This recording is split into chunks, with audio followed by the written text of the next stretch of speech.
Welcome to Radio Graham.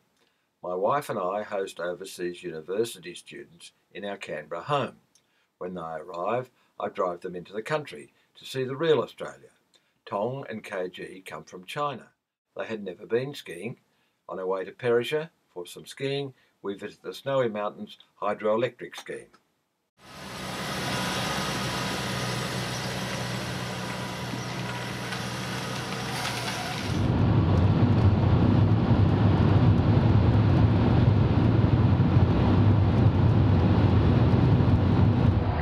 I love a sunburnt country, a land of sweeping plains. I love a sunburnt country, a land of sweeping plains.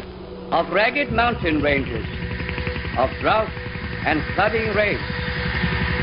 Ragged mountain ranges of drought and flooding rains. I love her far horizons.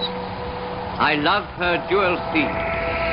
Her beauty and her terror. The wide brown land for me. The year was 1949. One of the greatest Australian adventures was about to begin. But we didn't know it yet. I've just about lost everything I've got, but I guess there's plenty of people worse off than I am. I'll be happy in my dear old Aussie home. Floods and rabbit plague were giving us trouble, but post-war Australia was going strong. The price of wool was high. Australian women were back in their traditional place. The US troops and their coloured servicemen had gone back home. I've had a marvellous time. It's a bit of all right. And Brave New World was on the banned book list. Mr. McKell opens the vast project with a bang. But on October the 17th, 1949, the unthinkable began when the first blast of the Snowy Mountains scheme shook the town of Adaminaby, population 200. That's the start of a project to give New South Wales and Victoria vast supplies of power and water. The scheme was described by Prime Minister Ben Chifley as the greatest single project in our history. The £200 million Snowy River hydroelectric scheme will mean £20 million in production to Australia each year.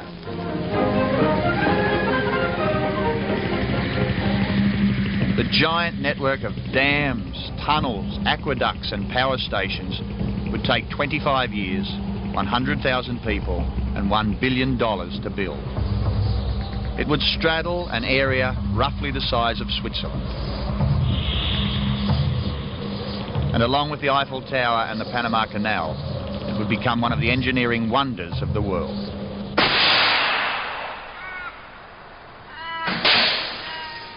And in the process, it would transform a British backwater into a vibrant nation with a unique sense of identity.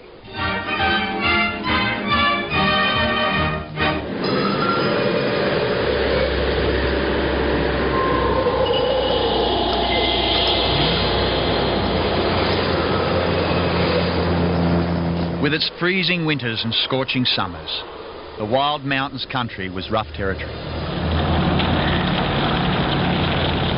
The Snowy Mountains had never been surveyed in depth. There were no reliable maps and no real idea of where the snowmelt water came from. Every rock formation and every river's bend had to be put on the map. And for a few years, small teams of surveyors lived in isolation, almost buried in snow, laying the foundations of the vast construction work to follow. There were surveyors and geologists. There were others with diamond drills, plumbed the very heart of the mountains, until these great hills had no more secrets to yield.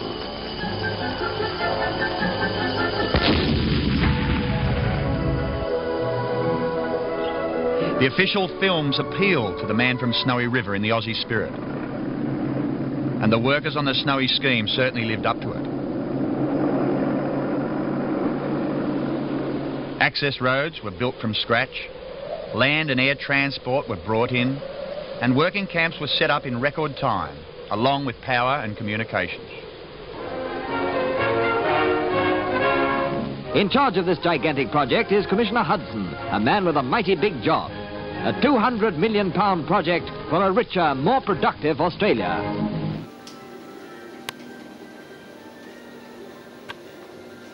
Turbines are generating electricity. You can see arrows moving, that's the transfer of water from one reservoir to another.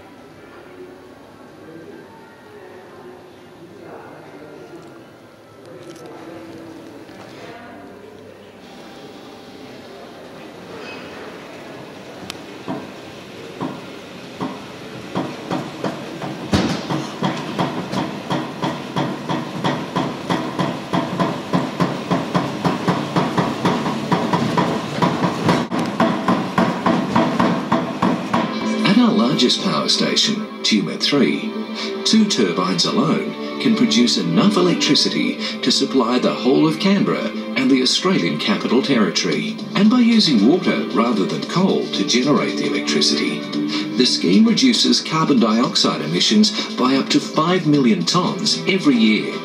A huge benefit to our global environment.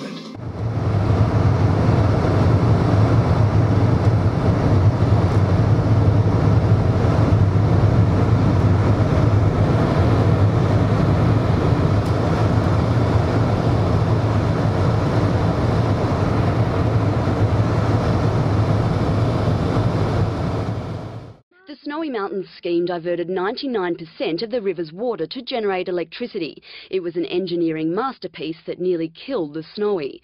It's why today is so special for those that have campaigned for decades to restore life in the river. I'm an Indigenous waterkeeper. Rivers are our mother's arteries, and if we get clots, our mother the earth gets sick as well. The force of this water can move boulders, and experts predict it will carve out a whole new riverbed, refreshing the ecosystem and restoring life. Over 2 weeks, 84,000 megalitres is being flushed through the Snowy. It's the most the river's seen in 50 years.